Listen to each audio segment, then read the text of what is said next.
Welcome to episode 2 of season 3 of Conversations with Yogis. I'm here with Melinda. Oh, hello. Hello. And me, Ashley, and today we're talking about the 8 limbs of yoga and our interpretation of them and how we implement them in our day-to-day lives. So the 8 limbs of yoga are called Ashtanga limbs, and they're from Patanjali's Yoga Sutras. And basically, Ashtanga, the 8 limbs, are different than Ashtanga Vinyasa Yoga. So Ashtanga, Ashta means 8, Tanga means limb, and together they form that word Ashtanga.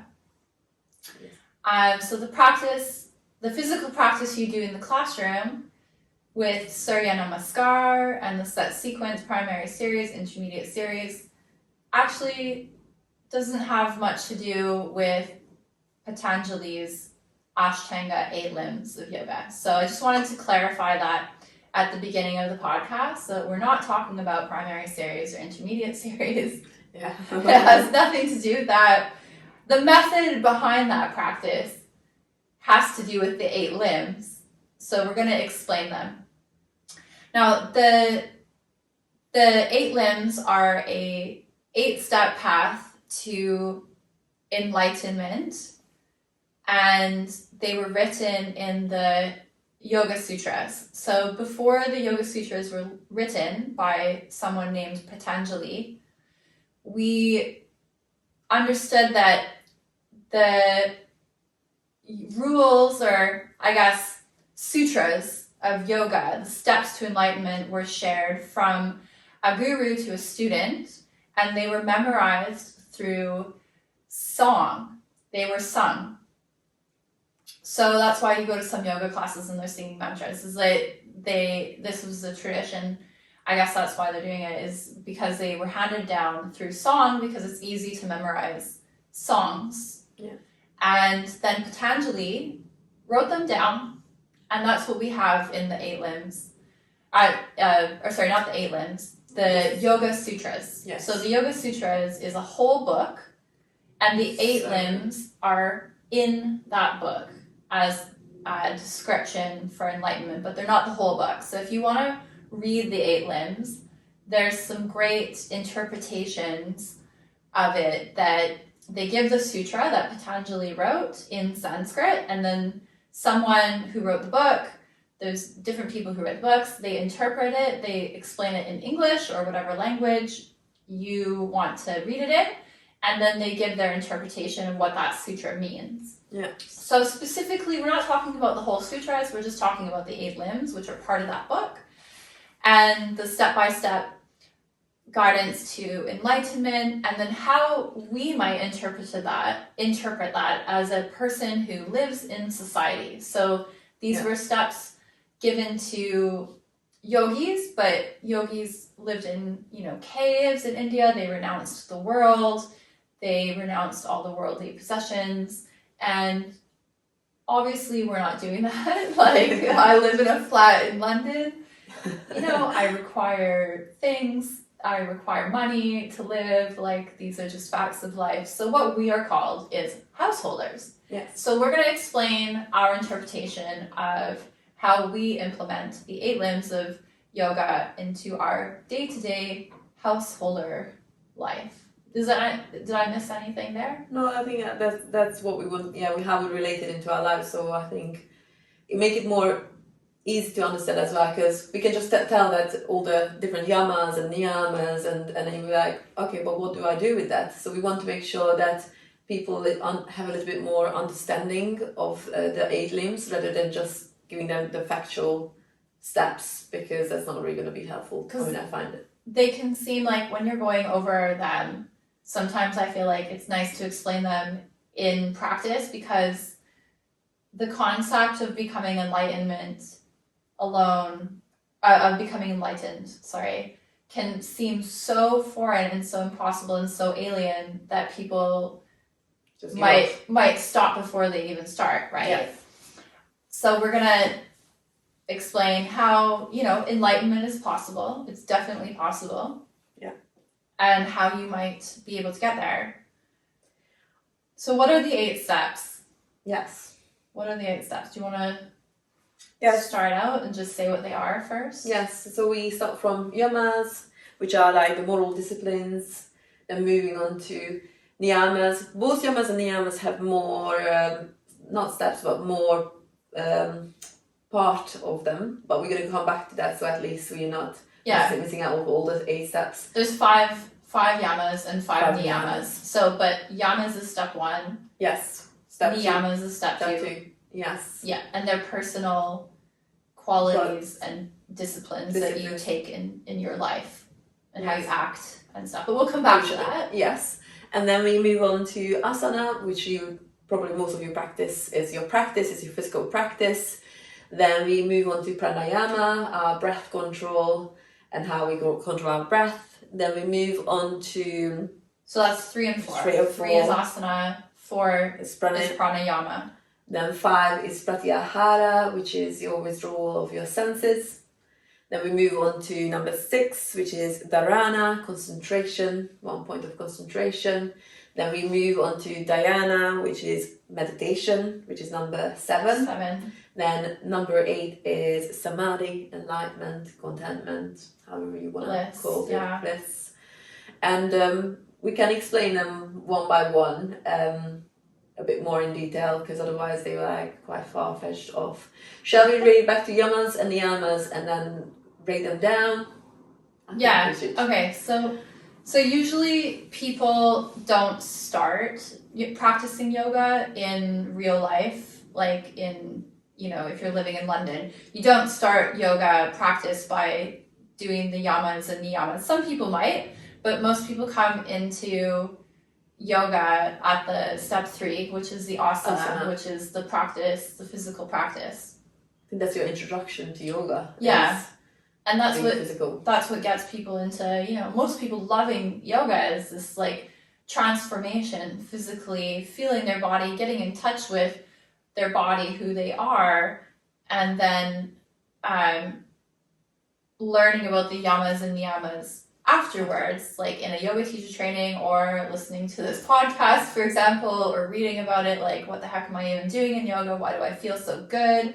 What else can I practice as a yoga practitioner? So yamas and niyamas is where you would want to point your attention to.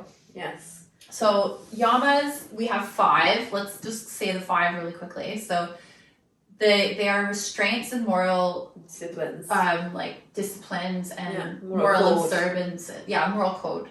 So we have ahimsa, we have satya, asteya, brahmacharya, and aparigraha, which I can never pronounce right, so I apologize if somebody's out there and they're like, oh my gosh, she said aparigraha very wrong. I don't know why, I just struggle to say it. My mouth doesn't want to like verbalize it very well for some reason. Yeah, I think I struggle with one of the niyamas, so I think we're both going to get there. So apologies to anyone who's like, oh, the Sanskrit's terrible. We're trying our best. So if we go back to what they are, so ahimsa maybe would be the most familiar one to lots of people if you have heard of these before. Yes. Ahimsa is considered to be non-violence or compassion. Yes. So how do you practice non-violence and compassion in your day-to-day life? For me, I think it always comes back that you can practice this towards others and towards yourself. Yeah. Because I think it's quite simple. I mean, most of the people think about that. Oh, I'm not going to be violent to others, whether it's physical, whether it's mental abuse, whether it's verbal. So for me, it's not just not hurting them physically, but also not saying bad things about others, not being violent to others, and not being violent to yourself in your thoughts, because you can be like, oh, I'm just so stupid, I'm so annoying. You can be so angry and violent towards yourself. So I think it's kind of being more compassionate to yourself as well, but also in your physical practice. I translate it into my physical practice, not trying to push myself like, oh, I really need to get my legs behind my head, but it's almost like very forcefully, violently trying to force yourself into posture. So I think it can be in so many levels: physical, mental, emotional, non-violence. Yeah. That's how I would relate to it.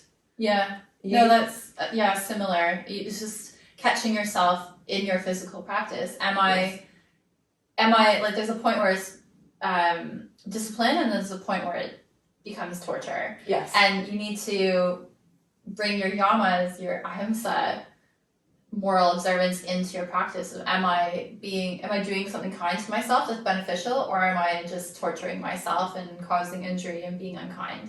It has to do with thoughts that you think, like you said. We can be so self-critical of everything that we do, beating yourself up, like I'm not doing enough, I'm not good enough, that was wrong, I'm a horrible person, blah blah blah. These narratives play out in your mind, and working with the yamas, you can catch yourself in those thought patterns. Be like, well, why am I thinking that? And this I've sorted out in meditation and practicing yoga. Like, why am I thinking this? Why am I being so critical to myself right now? Yes. I'm not a horrible person. Yeah. I'm okay. Like, eventually your thoughts want to be kind. Yes. To yourself, to others. And then, like, the practice of, if people are vegetarian or vegan, you can also say comes into this as well for yogis. But that's personal choice in how you practice it. But I guess that's how we kind of view it. But also, I think it's important to say that you can't be perfect. You can't cover all the bases of, like, I'm going to be doing all of these things, because there will be always one part of your life that you're kind of doing a bit less of that, but you're doing quite a lot of other things. So I think it's balance. Yeah, you have to be balanced, and then what you can. Also, if you are making changes and you're like torturing yourself about those changes, there's a level of unkindness and lack of ahimsa that comes if you're torturing yourself to be perfect, like according to the sutras. So you want to, am I being kind? Yes. Be aware of your actions is basically what it's asking you to do. Not be like reactive, but become aware of how you are perceiving things. Yes. And choosing to act from a place of compassion or love. Yes. All right. So the next one would be satya. Satya. So satya, truthfulness. Yeah. So I think that can be explained, just by trying to be honest, trying to be transparent. Like the reason why yogis want to practice truthfulness, because if you're lying to somebody, that's one thing, but the reason that you don't want to lie is because, well, you could hurt somebody, but you're also taking this heaviness, the energy into yourself, where I don't care what anyone says, it's like, if you lie on some level, you know that you lied. And then you have to carry around the fact that you lied to somebody in your heart, in yourself, and it weighs on you because you're being like kind of shady and secretive, right? Yeah. And so like carrying the burden, and regardless of what you're doing to other people, which is lying, you're holding that within you, and it makes yoga's practice of like letting go, opening up, becoming a lighter person, walking with less, being free. And if you're carrying that lie with you, you're creating more heaviness. Yeah. If that makes sense. Yeah, it's like saying what you mean, because it doesn't mean that you have to pour out your life to everyone, but I think it's just like if you keep repeating a lie, then you're catching yourself like, oh, did I say this to that one person? Did I say that to the other person? Like, so you can get really confused. And also, I think if you keep saying like, oh yeah, I'm really okay, and then in truthfulness yourself, like, actually I'm not feeling good, and then you just like after a while you're like, yes, I am okay. I believe it, kind of make yourself believe that you are actually okay, but then within yourself that, oh, I'm not okay. Yeah, you're masking your own truth. And then I think it's like almost like hiding things under the carpet. Just be truthful. You don't have to then think of what you're saying and how you're saying it. It doesn't mean you have to share with everyone. It just, you can be honest, like, oh, I'm not feeling great, but I don't want to expand on it. You just reminded me of like when people say good vibes only. Yeah. Is it truthful? Yeah. I don't like that. Like fine if you want to have good vibes, but like if you come into a yoga space and you're like, oh, good vibes only here, you know, people have shit going on. Like they're coming there for dealing with stress, dealing with family problems, dealing with personal problems.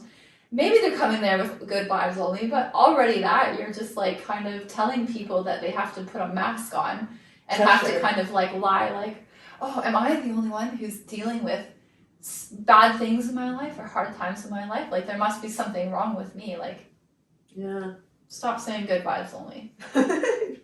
It's true.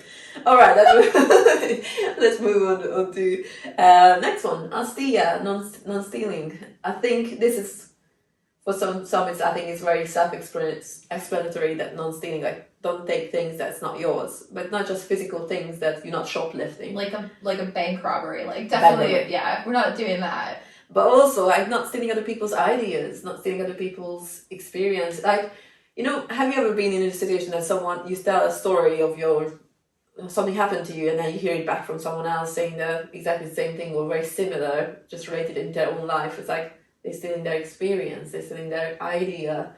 So you can steal so many more things than a physical cup or a money. like something that's criminal behavior, like identity theft or something like. Oh, that as well. God. But I personally had an experience where people were stealing my blogs off of my website and publishing them as their own.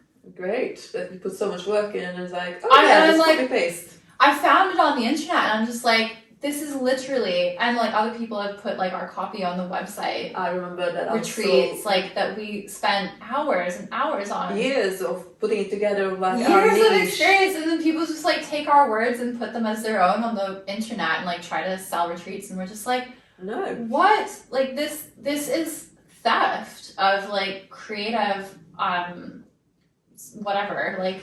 But also if you think that you work in a yoga world and you have all these limbs and things that you kind of moral codes that you follow, but you're clearly not following because you just throw out a copy. I will never understand this, and like you guys need to go back to your yamas and niyamas because like something's not adding up here.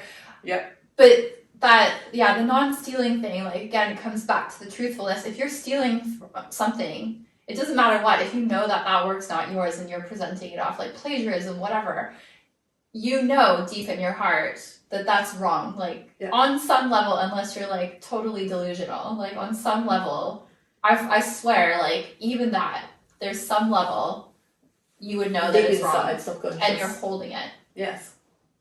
Yes. Oh, I wanted to say regarding the truthfulness and non-violence or like compassion is you don't have to be truthful with somebody if it's going to be unkind. It's better to just like, not to lie. I'm not saying lie. I just don't say anything. Yes. If you're being unkind. That's the practice of yoga is like, I know something that's a truth, but it's unkind to that person. And very hurtful to them as well. Yeah. You just choose your words in a way that's kind but truthful, and you don't have to just spill the beans on everything. That's very true. Okay, fourth one, brahmacharya. This one's always misinterpreted and misunderstood, I think. Misunderstood, controversial. People think that brahmacharya is just being abstinent and like not having sex, basically. Yeah. But let's just break it down for a second, because what it actually means is like right use of energy. Yes. And yes, that can be abstinence, but realistically, that's going to be applied to a yogi in a cave, not the householder who obviously have to have children to populate the world and continue the human race.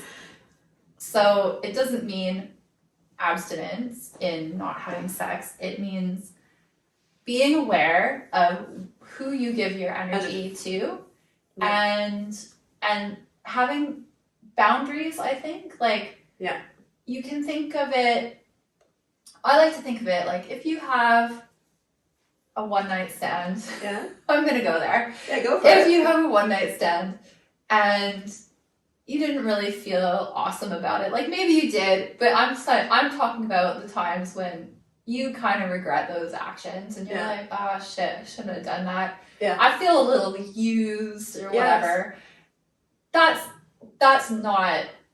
brahmacharya, going against brahmacharya, or the, I guess, let's say the quote unquote right use of energy is like you have given a piece of you away where you're now feeling kind of not great. Okay, so that is not conserving your energy. If you're in a loving relationship, the feeling is mutual, or have an encounter where the feeling is mutual, and you leave that encounter feeling really filled up, like good about yourself, then that's containing your energy. That's holding your energy, and like it's a shared love instead of like somebody taking something and somebody feeling depleted. Yes, it's true. And also I think it can be translated into like not giving into your senses all the time, because I think living in cities you're always bombarded by so many things, like, or you see something that you want, and you hear something, and your attention is constantly, or your energy is always constantly shifting to different places, like outwards. So I think about brahmacharya as well in that way of not always giving into your senses and your surrounding, and then depleting your energy that way of whatever you see, whatever you desire right away, you straight away jump onto it. Just where do you want to put your energy into? But yes. And so again, it all comes back to like just not giving what you don't have, and not holding on to stuff that you don't need. It's about finding lightness and freedom from within. Yes. All of these steps. And then the last one that admittedly I struggle to pronounce after 15 years of knowing this word, aparigraha. Aparigraha, yes. So that means non-greed or non-hoarding. Yes. So I like to think about this as, well, if you're greedy and you're taking things from that other people might need, like just food, for example, and you're just thinking about yourself and not the others at the dinner table, like, I want that because I need it, then it's a little selfish energy that's being placed into that, and not being aware of like other people's needs, and maybe that person needed a little bit more than I did. Take what you need, and so over time, like that greed or that selfishness, again, it's a burden that you're carrying, and you work through your yoga practice, unwinding that and becoming more aware of those around you and what you actually need and what people around you need as well, and sharing the love, I guess, and also non-hoarding. I think we should go back to COVID pandemic, when people were hoarding toilet paper. I'm sure everyone remembers, if you lived in the UK, there were no toilet paper found anywhere because people were hoarding it. That's just fun. Okay, they were not practicing their yamas. No, I found that so funny. I always remember. But I catch myself like going to the grocery store and I'm like, okay, I know there's no toilet paper and this is my opportunity to get some toilet paper, but I'm just going to take what I need because I'm one person, and if I run out of toilet paper, we're just going to have to figure it out. Yeah. God, I think that's funny, yeah. I'm non-hoarding too, because like I find like the more stuff you have, the more stuff you have to worry about. More clutter in your mind. Like in your house as well. When I started yoga, I really took on these principles, and I became such a minimalist. Like, I didn't want anything. I didn't buy any clothes. I like took all of my old clothes to charity shops. I wanted to live out of my suitcase or my backpack and travel the world. And let me tell you, like, now that I don't own a flat in London, but I have a flat and I have more things that I can no longer put into a suitcase. Nope. It makes me feel a bit more stressed out, and like you just have more to worry about, like financially or whatever. But when I was living out of my backpack and I had not much to my name, I had enough, I had everything I needed, I felt free. Like I felt light and it felt good. So I mean, something to consider. It's why it feels satisfying to do like a spring cleanse of your like Wardrobe, all the house. stuff that you accumulate, and not just accumulate and then get rid of it, but be mindful of purchases that you make. Like, do I actually need this, or is this like an impulse buy?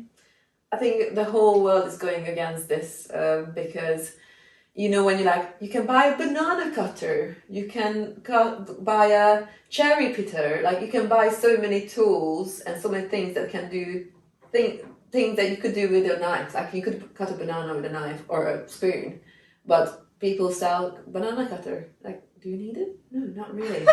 So I think it's just like consumers is going really against this because they just want you really need this in your life because it makes your life much easier. Everything's going to be much faster, much quicker. Yeah, it's all, marketing's so powerful too. It's like and that's what marketers play into, is like emotions, storytelling, making you feel like you need something. And like when it comes to a physical product, like literally you're born with everything that you need, right? Your body, your breath, your mind. And that's what yoga brings us back to. It's just like, and then you get bombarded by your senses. I need this, or I'm not going to be happy. I need to buy this thing, or I'm not going to be happy. That's like giving your happiness to what's outside of you. Yeah. And yoga teaches you to look back in to find that peace, that happiness, and teach you that you don't need as much as the world is very happy to tell you that you need. Yeah. You need this or you're not going to be happy. You need this brand thing. You need this on-trend fashion. I'm thinking about like fast fashion now, and like these companies that are being exposed for their terrible environmental and like human business practices that are just like appalling. Yeah, I think it's in the name of like somebody being able to buy like a trendy outfit for a festival. Like, go to the charity shop, you know, be mindful of where you buy your clothes and like the cost of like having a cheap item. Like spend a little bit more on something nice with an ethical company. Yes. And you'll have it for longer. Take good care of your belongings. Well, I could rant about this forever, literally. Yeah. I was like, I think we can go. Also, I think sustainability, also like the other thing is people are going to say that it's expensive, and it is expensive. And so I do find some companies, I think, take it to so far that people can't actually afford that most people can't. Like I want to shop at some brands, but the price is just like so excruciating. I was like, I can never afford it. So it's just like, do your own bit. Do buy one or two things that you can use for years. But hopefully we can find brands that actually you can afford as well. Yeah, but some of those like luxury brands, like they don't have ethical business practices anyway. They don't give a shit about the environment. Like I follow this Instagram account called Good On You, and they rate companies on like all their practices, like from human welfare to environmental and animal costs of being or providing their service and products. Like it's a really, really good app to use.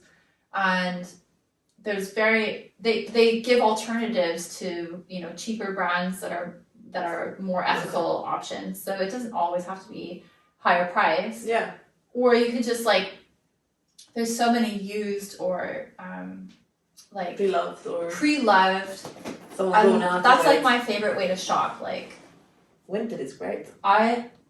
Vinted and Vestiaire, like I love them. I can find some nice stuff on there. It's like save you some money at the same time. But let's move on. We're going on a rant, yeah. Okay, let's move on. That could be a whole podcast in itself. On to step number 2. Yes. The niyamas. Niyamas. So the niyamas are your personal observances and how you treat your own self. And the first one is saucha, and it translates to cleanliness. So it basically means, you know, respect your body, be kind to your body. Keep your body clean.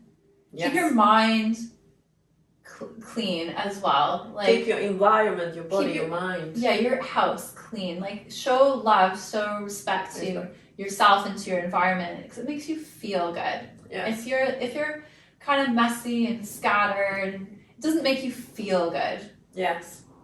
I think because people will straight away think about body and environment. Think about your thoughts as well, like what kind of thoughts you have in your head, because even though no one can hear it, you just keeping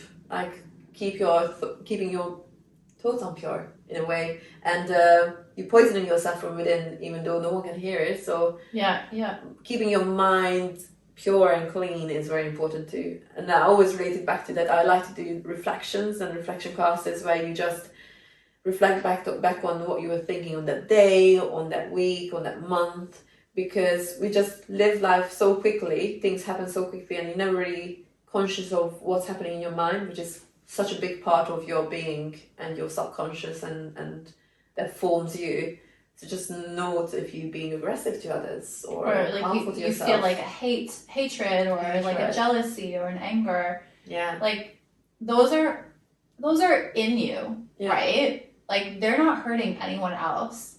Yes. They are in you and they're hurting you.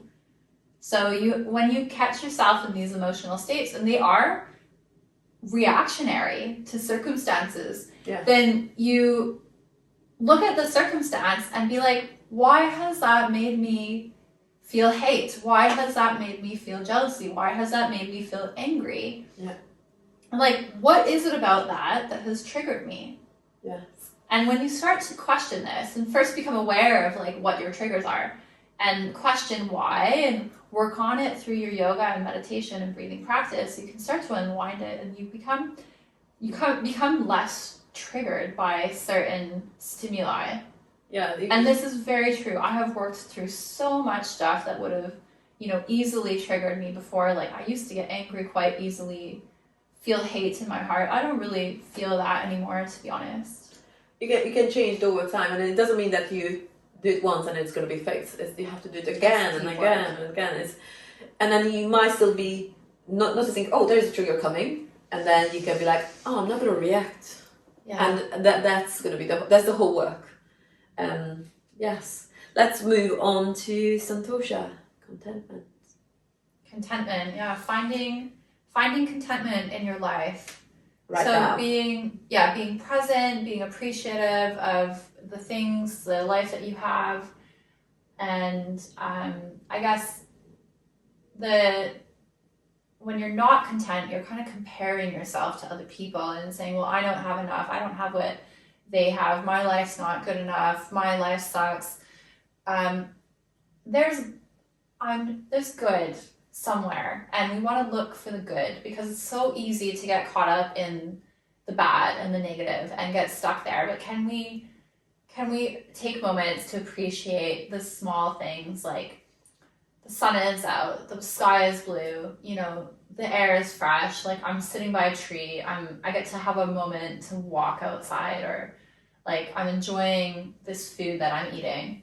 Yes. Or this conversation that I'm having. Yeah. And not worrying so much, or not getting stuck in the worry or the fear or the dread or apprehension of like unknowns or things that you can't change. Yeah, it's like shifting your focus when you're feeling that everything is collapsing around you, then realizing, actually, I have what I have now. Gratitude is a good word. Gratitude is a good word. Also, I think we live in a world that we are running forward, like what's going to be the next step, or you contemplating about the past, and then you forget about like, this is where I am now, that's where I wanted to be. Or like, for example, me, like sometimes I can be like, oh, my day is so hard because I couldn't sleep at all because the baby was up so many times, but then I've been wanting to have this baby for so long. Yeah. Just appreciate. So I think a lot of that, I practice this now the most, is being content of, actually I've been wanting this for so long, and even though I'm sleep deprived and things happening, but I'm actually so content that I have the baby I wanted. So and you worked so hard to do that, and made sacrifices, and it's not easy at the time. Like, if someone has been really ambitious in creating their dream career, and they're just like in it right now and being like, oh, I have a million things to do. This is too much. You know, take a moment and reflect back to who you were at the beginning and who you are now. Like, and all the, like, maybe you're in your dream place that you had 10 years ago. Yeah. Because, like, I have to catch myself and do the same thing too, because I took my teacher training and then I had to put all these steps in place to, like, move to London, and, like, the grind at the beginning, like, all the other random jobs I had to do, and, like, all the yoga things, classes I had to take to make my way to where I am now. Like, you have to think, like, oh, I'm actually, even though I still feel like I have a lot to do and I'm not doing enough sometimes, look back, be like, I never planned on being here when I was at 10 years. If I knew 10 years ago where I'd be now, I'd be like, holy shit, well done. Yeah. Applaud. But, like, well, you're here. It's hard to be grateful for what you have when you're here. Yeah.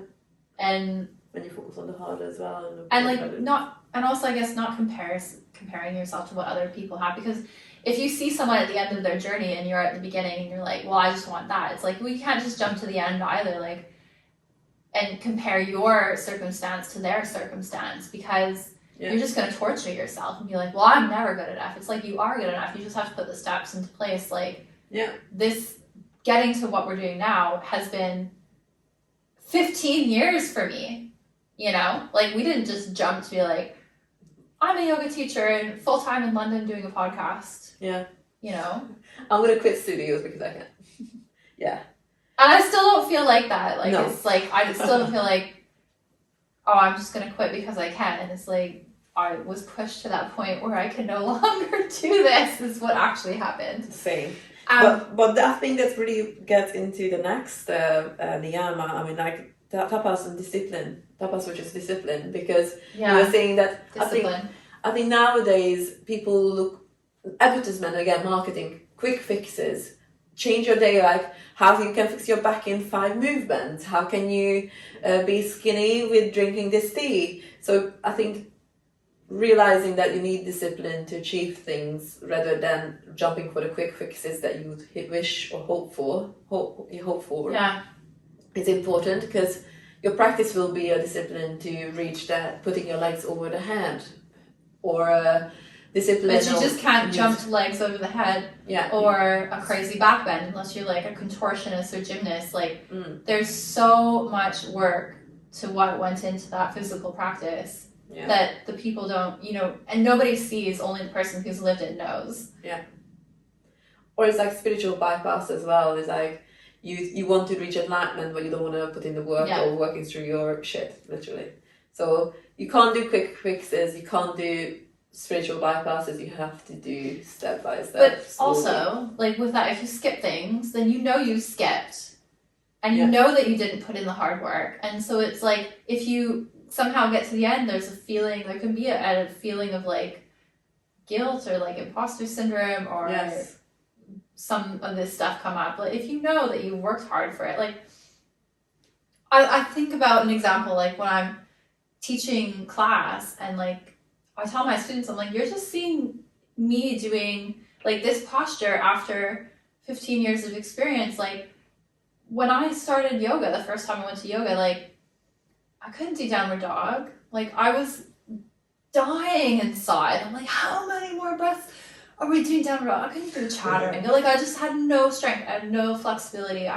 Like, literally, child's pose was excruciating. I hated child's pose. Like, and then they'd ask me to think about my breath and try to meditate. And I was just, my mind inside was screaming. Like, so uncomfortable with being still. Like, this is never going to work. Like, basically, fuck this. I want to get out of here. Like, how long is this class? You know, all this stuff plays out in your mind. And it's like, wow, look at all the work that I did to where I enjoy meditation more than the asana sometimes. Never thought that was going to happen. I think that's what happens. I mean, that's what our teachers said when I did my first teacher training, that down the line, you will be wanting to meditate and not sweat on your mat. And wise words. and we are there now. I was like, oh yeah, it's true. It's great. But yeah, so that's kind of your discipline. Yeah, tapas, you want to maintain discipline, and then also that ties into the next one, svadhyaya, or self-study, self-reflection, and the study of spiritual texts.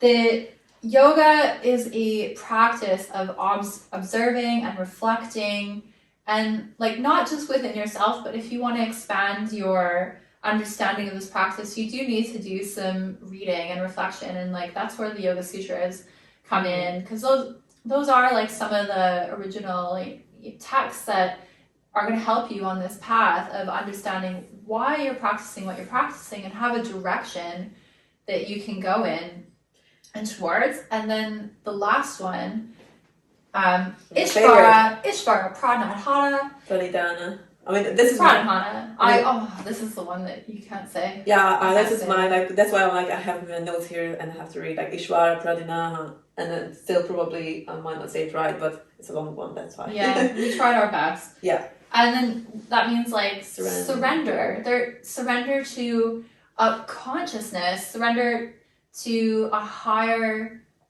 like something. Yeah. So this is what I struggled with when I started yoga. Is like I came in from a science background and I decided I was atheist and I didn't believe in anything. I'm like, we live, we die, we're just some matter, we're some cells, and like the molecules in the periodic table, like that's it. But then you come to yoga and you get a taste, you're like, there's something more here, like there's something we don't understand, and it might have to do with quantum physics and like how we're connected to the whole universe and to each other, and like there's this energy mesh connecting us. It's an energetic mesh, and what is it? Yoga explains it as consciousness, and it's like if you're practicing it, you on some level have to have an openness or a belief that it has the power to change you. You have to be open to it, because I remember it was a Pattabhi Jois that said the only people that you can't teach yoga to are people who are not open or willing. Yeah. And it doesn't matter how else you come to yoga, if you have a sense of openness and a sense of like willingness to learn and belief that it would work, then it will work for you. Yeah.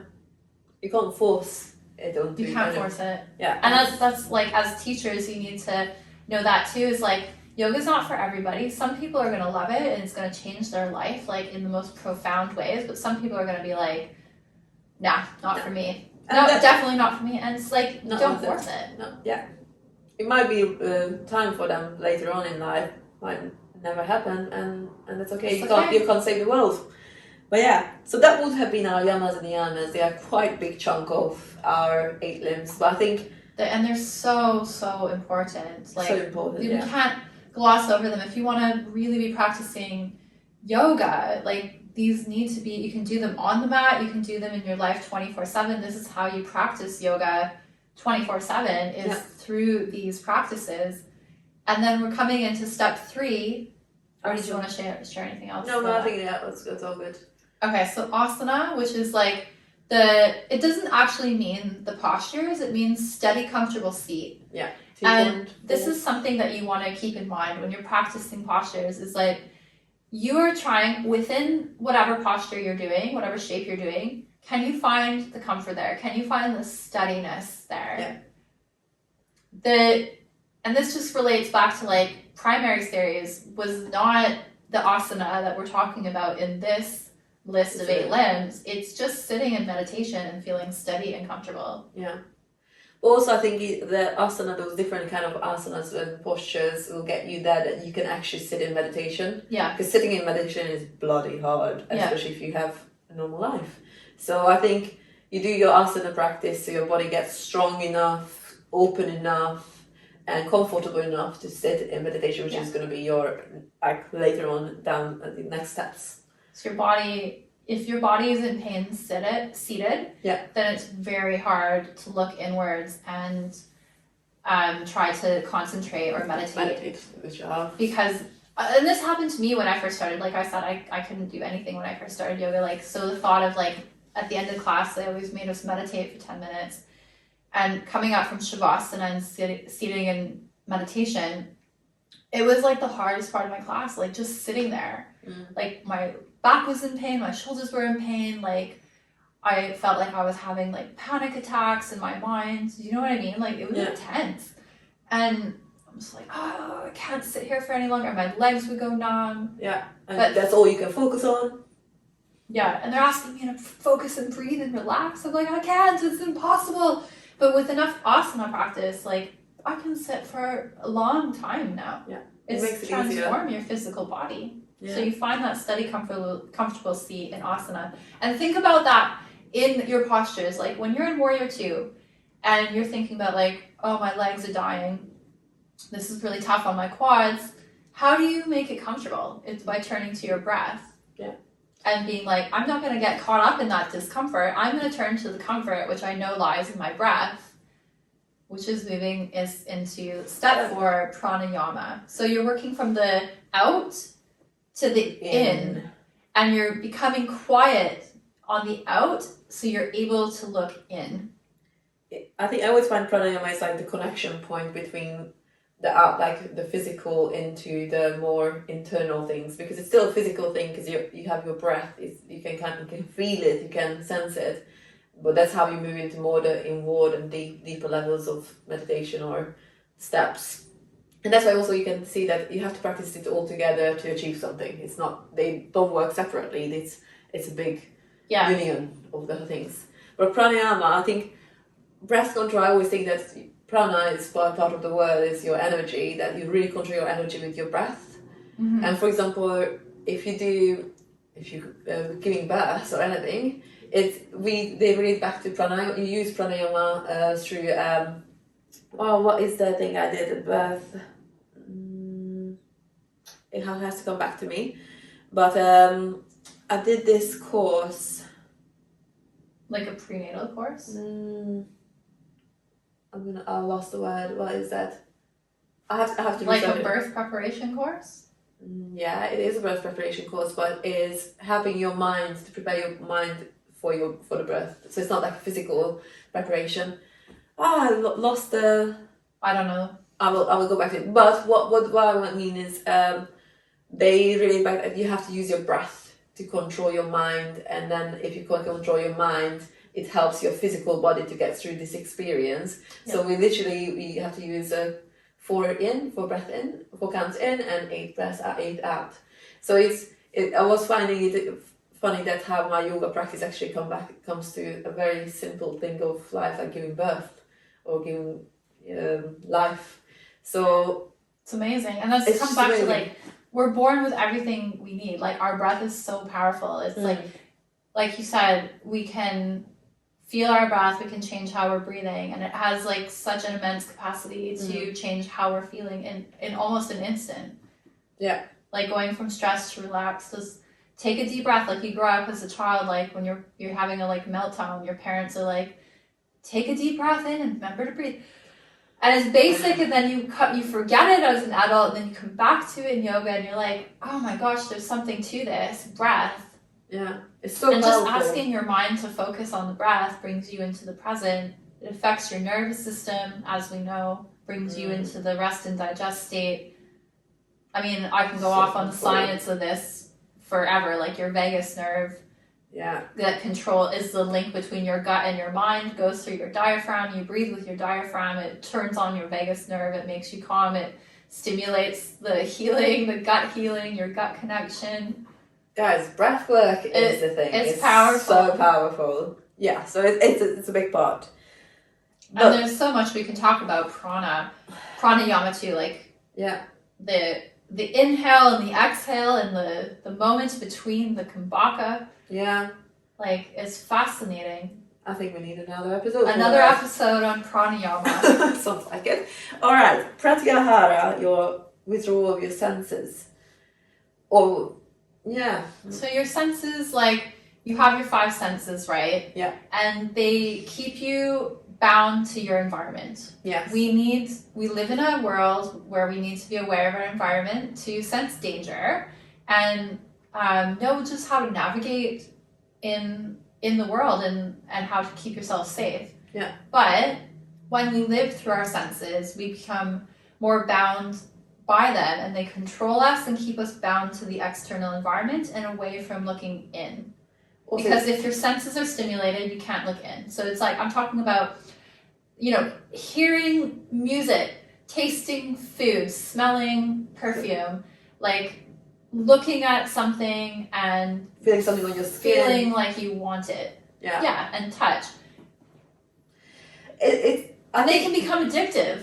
And also that's the thing. It's addictive, and also your attention just jumps from, oh, I can see something there, oh, I can smell something, I can hear something, and then your attention is just like so jumpy, and you can't really, your focus is all over the place. It's out, it's not in. Not in, yeah, true. So like, and I guess the addictive thing would be mostly like sugar. It's such an addictive food substance. Yeah. Well, you guys know I study nutrition. I'm not a fan of sugar. Yeah. I don't eat it, basically. We can go off. I can talk about sugar for like an hour, so I'm just going to say it's an addictive taste substance.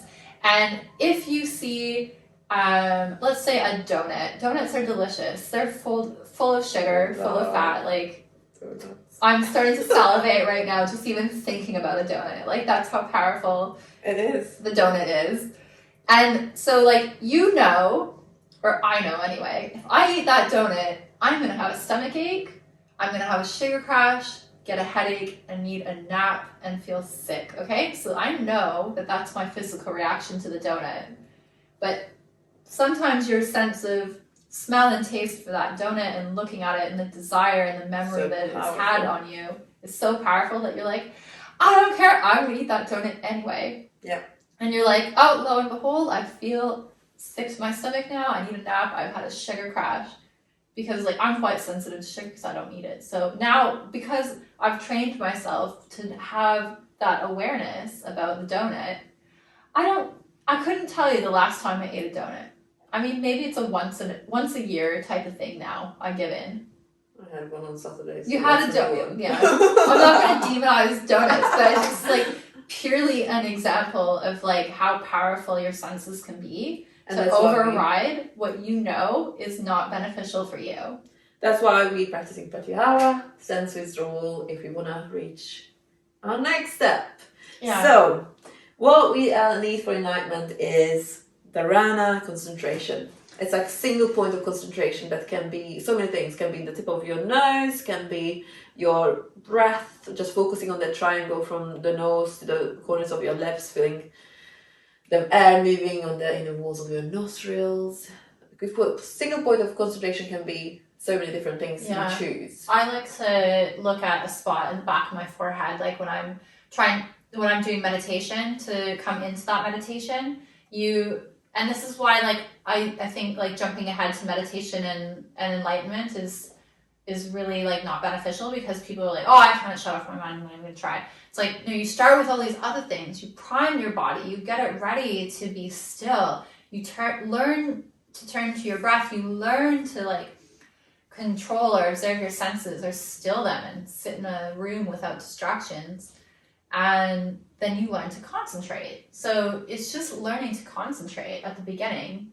You can practice that during your practice as well with drishti. Drishti is concentration. It's concentration. So it's gaze is drishti. Gaze is, yeah. Or you're already preparing your body for these harder concentrations, that you can already do that on your physical practice. Where I'm looking in Warrior 2, where I'm looking in any postures, you have a single point of focus, and that's already so helpful, because it's going to make it much easier for you down the line.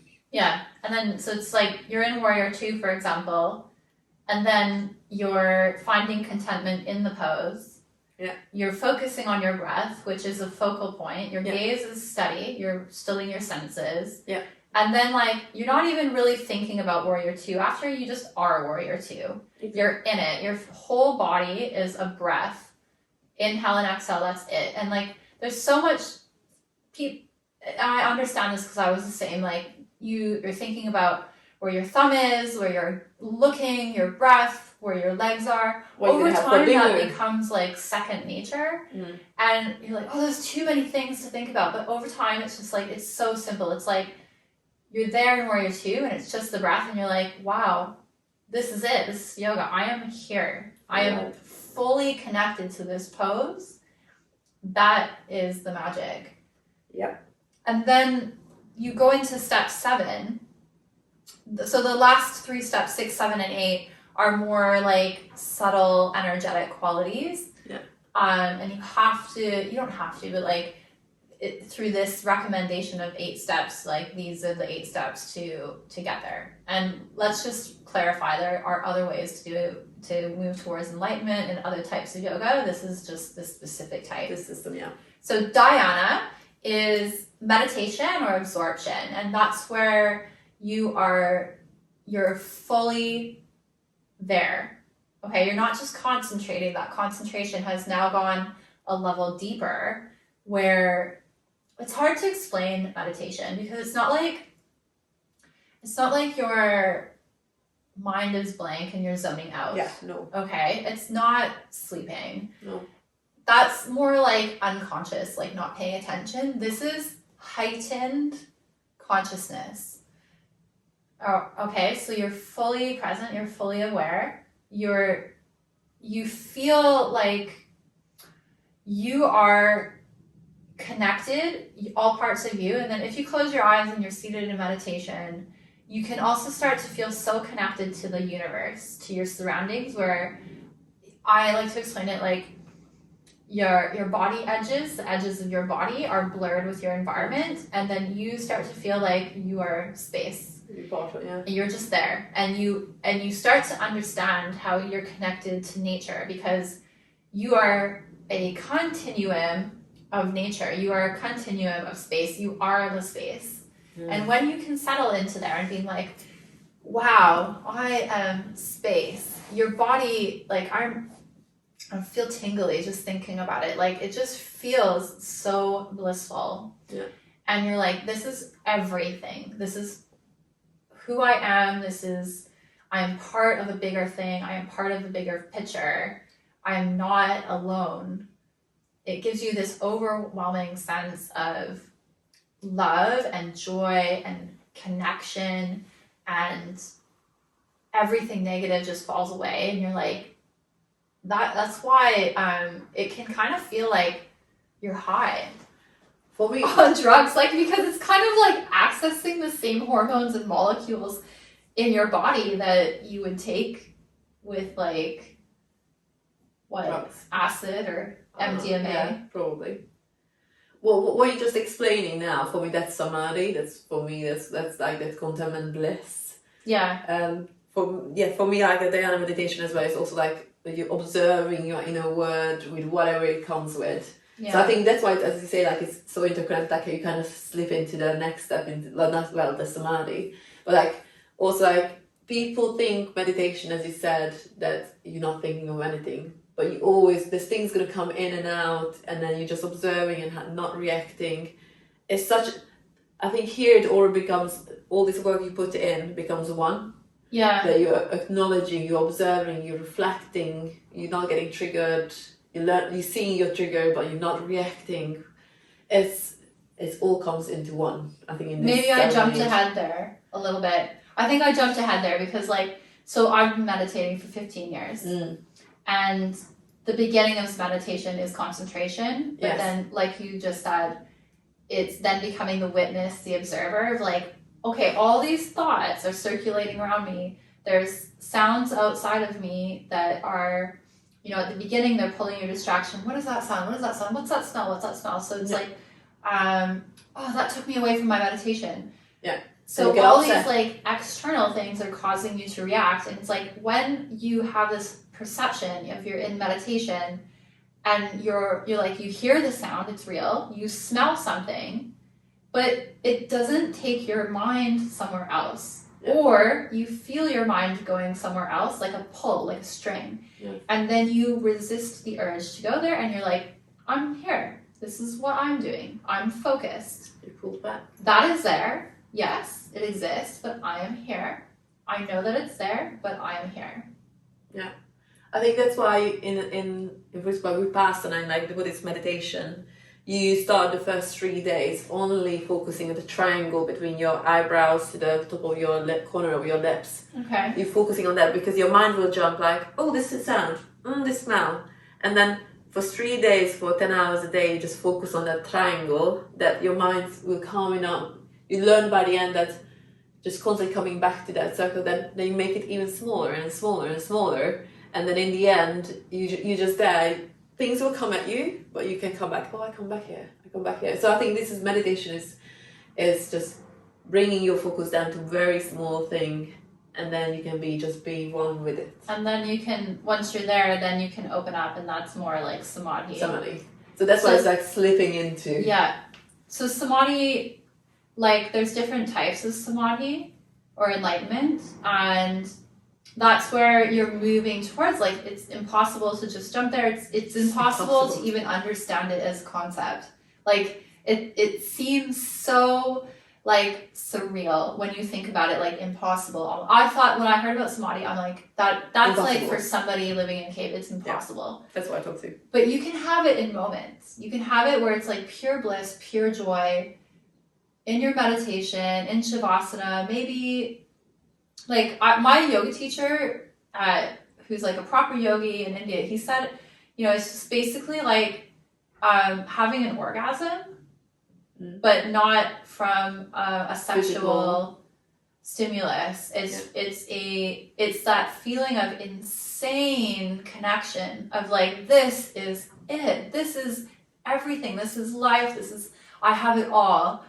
And just like in bliss, you are energy, you are nature, like you are loved.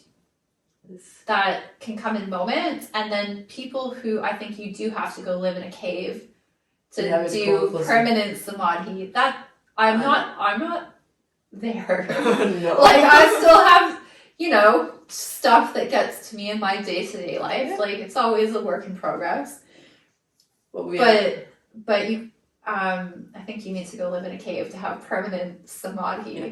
Or like who they think like Osho or what was his name but that was like a culty thing. Well, Osho, I think he was in a cult. That's the thing is like people think they're like, oh, they are enlightened, they know more than me. So just be careful of like people who say they're enlightened too, because that might be a big red flag. Yeah, definitely. I think you can just have moments of enlightenment. For me, it's like yoga. That's good enough. It's good enough. Yoga nidra, if it's a very good yoga nidra, and my body, then you have the moment when you feel one with space. That's when I usually feel like, this is it, this is great. It's just one with everything, and it's just so good. You melt into your mat in a way. It's like, my body's not mine anymore. It's good. It's possible, people. It is possible. Yeah, keep practicing. Practice frequently. Focus on your breath. Yes. Focus on finding contentment in the pose. Be present. The postures, and here's a big secret. The postures come quicker when you stop caring about them so much. Like, not caring in that you give up, but not becoming attached to the outcome of the posture and telling yourself you're shit if you can't do a posture. It's like, I'm going to try it. I'm going to give it my best effort and just see what happens. And it makes you more open. And when you're more open mentally, physically you start to open up more. Yeah. Like your body and breath and mind are a continuum of each other. And the magic lies in the understanding of that. And it comes in moments, and it comes by paying attention to your breath. It's so powerful. We're going to make another podcast specifically on how we do meditation and like different types, because not everybody resonates with the same types. Like what Melinda was just describing, I've never done that before. I have my way of meditating, so we'll do that in another episode in more detail. But I think that kind of, we've been talking about this for an hour. It covers the 8 limbs as much as little detail as we can, because there's so much you can talk about, and that's why it's such a vast topic, and it connects into so many other things. That's why you could be talking forever, but I think we should keep it this way, and wrap it up for today. But if you have any questions, you can always message us, or you can share your own experiences, because we all have our own experiences that we can relate to. Yeah. Thank you for listening. Thanks.